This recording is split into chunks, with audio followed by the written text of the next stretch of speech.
My name is Latoya Ammons, and what I am about to tell you is the most harrowing experience of my life. I never believed in ghosts or demons, but what my family and I went through in Gary, Indiana, changed everything. This is our story. In November 2011, my mother, Rosa Campbell, my 3 children, and I moved into a quaint rental home on Carolina Street. It was an older house, but it had a certain charm that drew us in. We were excited for a fresh start, hoping for a peaceful new beginning after a series of difficult years. But our hopes for peace were quickly dashed. It began innocently enough. Strange noises in the night, doors opening and closing on their own, and footsteps echoing through the halls when no one was there. At first, we dismissed these occurrences as quirks of an old house settling, but soon, the activity escalated beyond explanation.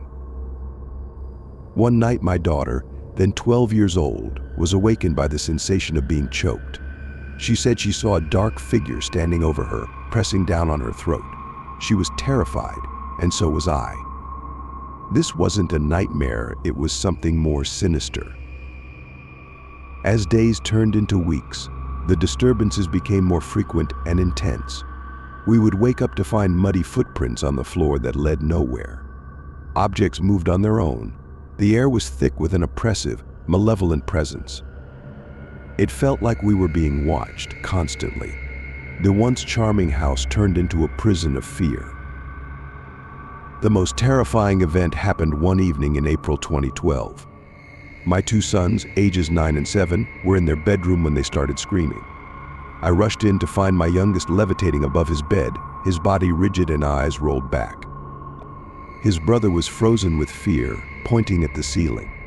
I grabbed my son and pulled him down, my heart pounding with a mix of terror and desperation. I held my son tightly, rocking him back and forth, trying to calm him. Tears streamed down his face as he whispered, "Mommy, the dark man tried to take me." I looked around the room, feeling an overwhelming sense of helplessness. How do you protect your children from something you can't see? We sought help from our church, hoping that prayer and faith would drive away whatever evil had invaded our home. We had our pastor come to bless the house, but it only seemed to make things worse. The disturbances became violent. My children were thrown across rooms by unseen forces. They would speak in voices that were not their own, saying things no child should know. The pastor, Father Maginot, was determined to help us. He performed several blessings and minor exorcisms, but the entities were persistent. Our faith was tested every day, and I spent countless nights praying for deliverance, feeling the weight of the darkness pressing down on us. Desperate for answers, we reached out to the local authorities. The Department of Child Services (DCS) and the police got involved. They were skeptical at first, but that changed when they witnessed some of the events firsthand. Officers reported seeing my children thrown against walls by an invisible force. One DCS case manager even saw my son walk backward up a wall. The involvement of the authorities brought a mix of relief and fear. While it was a comfort to know that others believed us, it also meant that our nightmare was real and acknowledged. The DCS case manager, Valerie Washington, was particularly affected by what she saw. She described the events as beyond comprehension, and her testimony added weight to our pleas for help. Our case caught the attention of Reverend Michael Maginot, who performed multiple exorcisms on my children. The first few were minor, but as the malevolent entity resisted, more intense exorcisms were needed. The process was excruciating for my children and emotionally draining for the rest of us. The priest prayed, chanted, and sprinkled holy water, demanding the demons to leave. During one particularly harrowing exorcism, my son began convulsing and speaking in a guttural voice, saying things that chilled us to the bone. Father Maginot remained steadfast, his voice strong and unwavering as he commanded the demon to leave. After what felt like hours, my son collapsed in exhaustion, his body finally at peace, if only temporarily. The exorcisms brought some relief, but the battle was far from over. The entities were persistent, and our lives were in constant turmoil.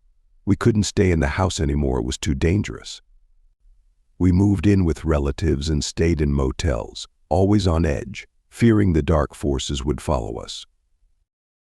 Despite the temporary relief, the sense of dread never fully lifted. We were haunted by the memories of what we had endured, and every creak or shadow would send us into a panic. My children were afraid to sleep alone, and I was constantly on guard, fearing the return of the entities that had tormented us. Eventually, the disturbances subsided, but the scars remained. My children went through therapy to cope with the trauma. I spent countless nights praying and seeking solace in my faith. We never returned to that house on Carolina Street. It still stands there, a reminder of the nightmare we endured. The media attention brought both support and criticism. Some called us liars, seeking fame or financial gain, but those who witnessed the events knew the truth. We were a family thrust into a battle against forces we could neither see nor understand. The support from our community, our church, and the professionals who believed us helped us to slowly rebuild our lives. Looking back, I still find it hard to believe that all of this happened. Skeptics say it was a case of mass hysteria or a fabrication for attention, but those who were there know the truth. We lived through a real-life horror story, one that left an indelible mark on our souls. The Ammons Haunting is a testament to the existence of forces beyond our understanding, forces that can shatter the boundaries between the living and the dead. Today, we are stronger because of what we endured. My faith has been tested and fortified. My children, now older, have a resilience that can only come from facing unimaginable fear. We share our story not to frighten others, but to shed light on the reality of the supernatural. There are things in this world that defy explanation, and sometimes the only way to fight them is with faith, love, and the strength of family.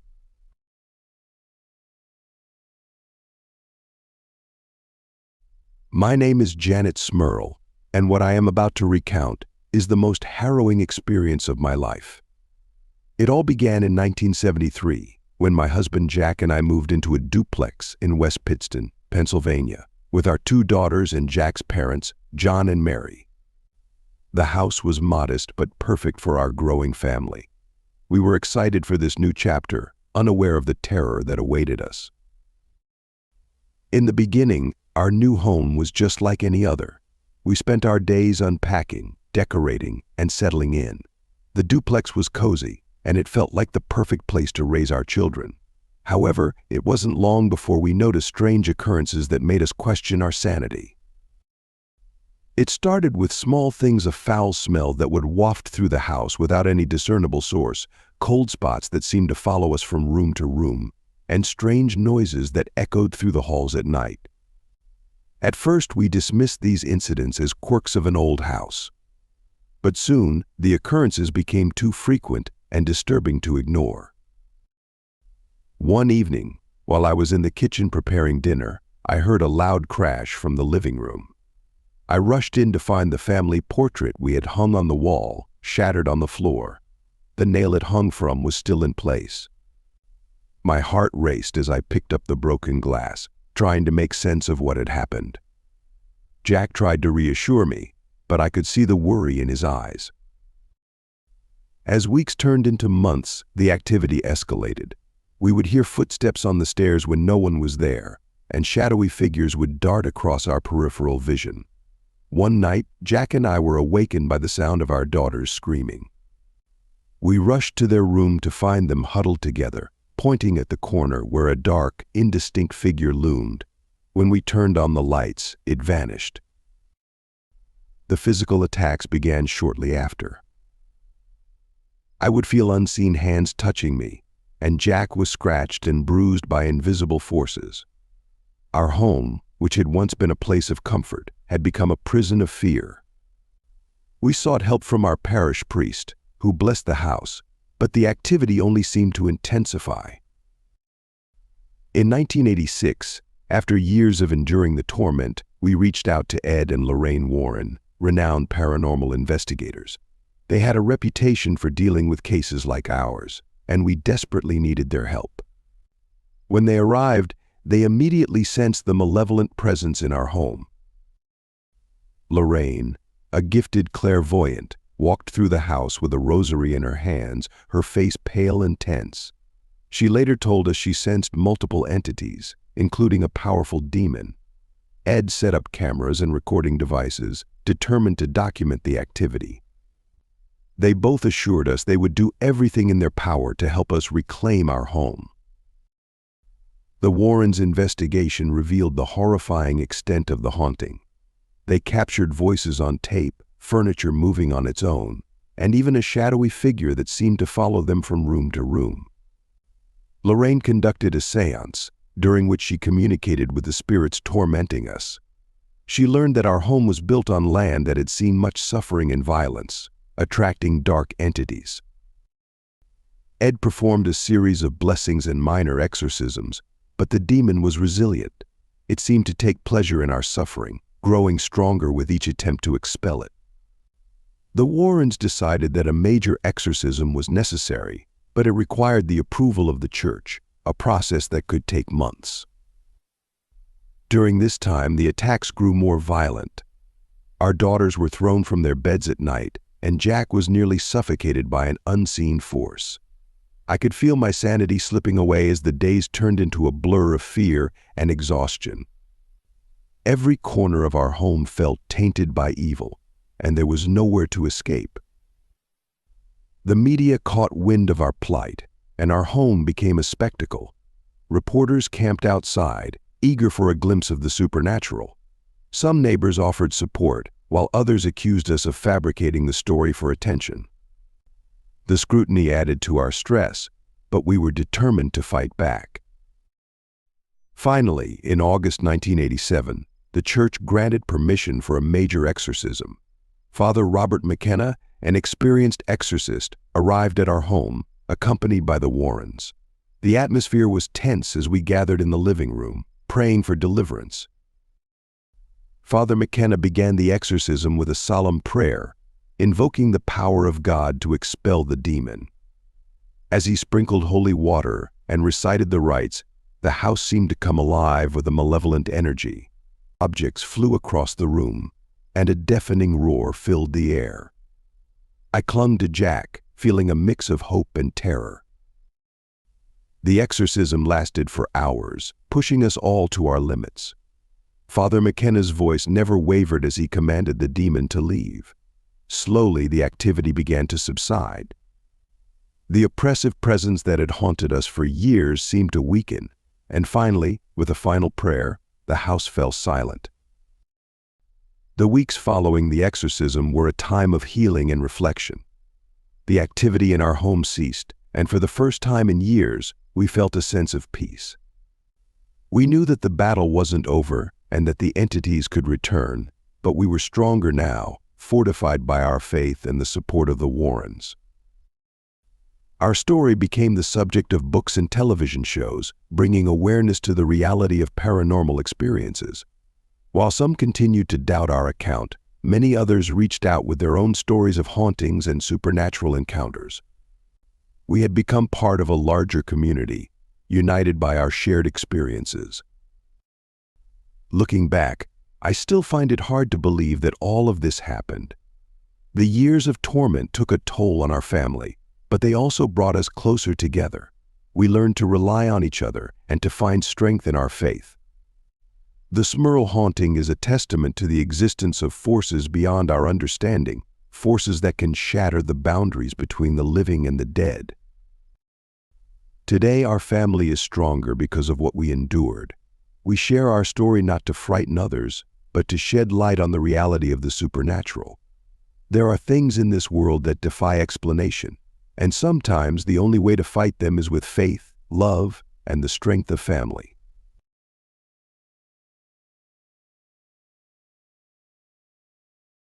My name is Marianne Foister, and I will never forget the day my husband, Reverend Lionel Foister, and I moved into Borley Rectory in October 1930. The quaint village of Borley in Essex seemed like the perfect place for us to start anew, far from the hustle and bustle of the city. The rectory itself was an impressive Victorian mansion, built in 1862 to house the rector of the parish and his family. It stood proud and imposing against the English countryside, a stark reminder of a bygone era. We were initially enchanted by the rectory's grandeur, with its sprawling gardens and numerous rooms. However, it didn't take long for the facade of tranquility to crumble. The villagers were quick to tell us that Borley Rectory was known as the most haunted house in England.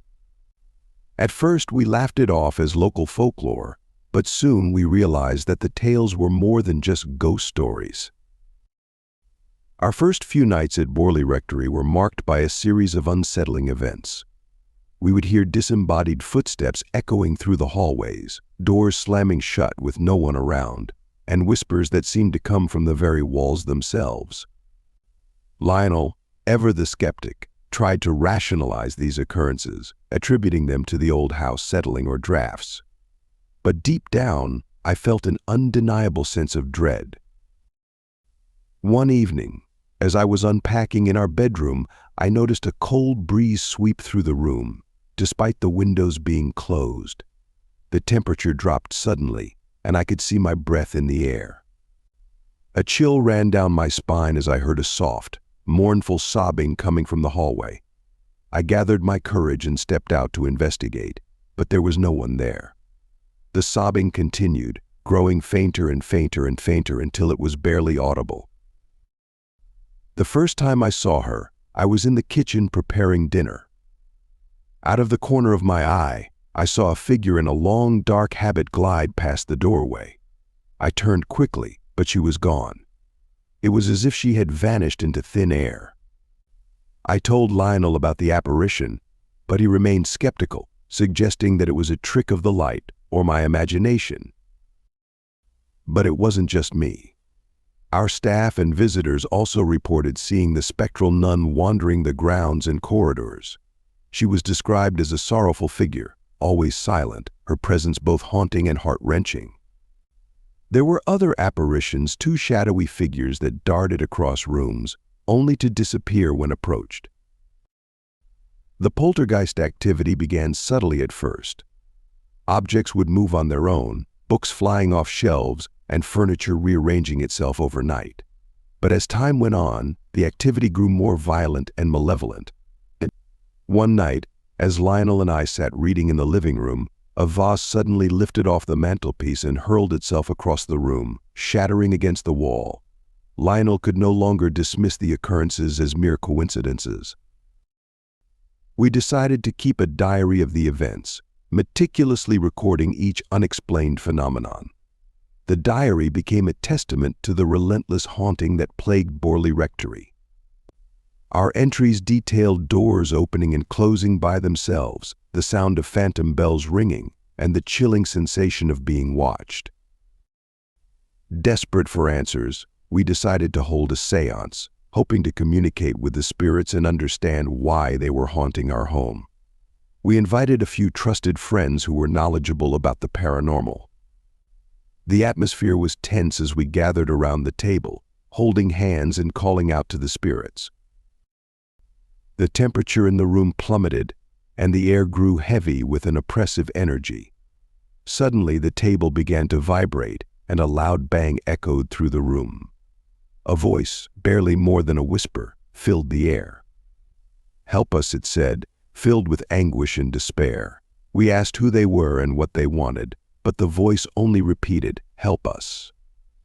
Through subsequent seances and research, we uncovered the tragic story of the nun who haunted Borley Rectory. According to legend, she had been bricked up alive in the walls of a nearby convent as punishment for having an affair with a monk. Her restless spirit had been trapped ever since, unable to find peace. This revelation filled us with a profound sadness, and we felt a duty to help her find release. We sought the help of a local priest to perform an exorcism, hoping to cleanse the rectory of its malevolent entities and free the tormented spirits. The priest arrived on a cold, gray morning, his demeanor grave as he prepared for the ritual.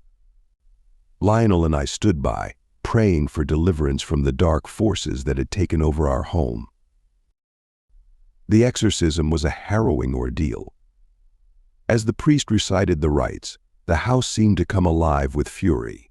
Windows shattered, objects flew across the room, and a guttural growl reverberated through the walls. But the priest remained steadfast, his voice unwavering as he commanded the spirits to leave. After what felt like hours, the activity subsided, and a calm settled over the rectory. The air felt lighter, and for the first time in months, we experienced a sense of peace. We hoped that the exorcism had been successful, and that the spirits had finally found rest. The days following the exorcism were eerily quiet. The poltergeist activity ceased, and the apparitions no longer appeared. Lionel and I dared to hope that our ordeal was over. We continued our lives at Borley Rectory, grateful for the reprieve from the constant fear and tension. However, the peace was short-lived. A few months later, the activity resumed with even greater intensity. It was as if the spirits were enraged by the exorcism, their attacks more vicious and unrelenting. We were at our wits' end, unsure of how to proceed. In 1935, after enduring years of terror and with no end in sight, Lionel and I made the difficult decision to leave Borley Rectory. It was a heart-wrenching choice, but we could no longer subject ourselves to the relentless torment. We packed our belongings and moved to a new parish, leaving the haunted house behind. The rectory remained abandoned for years, a silent testament to the horrors that had occurred within its walls. In 1939, it was destroyed by a fire, reducing the once grand mansion to rubble. Some say the fire was the final act of the restless spirits, while others believe it was a tragic accident. Looking back, I still find it hard to believe that all of this happened. The years of torment took a toll on our family, but they also brought us closer together. We learned to rely on each other and to find strength in our faith. The haunting of Borley Rectory is a testament to the existence of forces beyond our understanding, forces that can shatter the boundaries between the living and the dead. Today, our family is stronger because of what we endured. We share our story not to frighten others, but to shed light on the reality of the supernatural. There are things in this world that defy explanation, and sometimes the only way to fight them is with faith, love, and the strength of family. If you want to see more horror stories, please like the video, share your thoughts, and subscribe to our channel. Stay with us, thank you, and see you in the next